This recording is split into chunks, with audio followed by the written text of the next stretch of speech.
ak sú poslanci v zastupiteľstve teda miestnej samosprávy, sú ľudia, ktorí chápu dôležitosť tvorenia komunity priateľskej deťom, prípadne sú jej tvorcovia, tí už dokážu ovplyvniť podľa mňa veľmi veľa v rámci tej samosprávy. Takže nemusí to byť priame primátor, alebo starosta, alebo proste nejaký človek, ktorý má hlavný v samospráve, ale stačí, aj keď sa podľa mňa získajú pre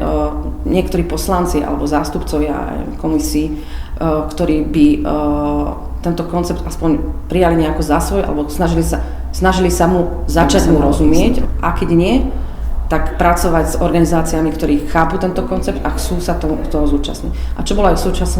súčasťou toho akčného plánu, bolo to, že organizácie, ktoré už v podstate svojou činnosťou pomáhajú spolu vytvárať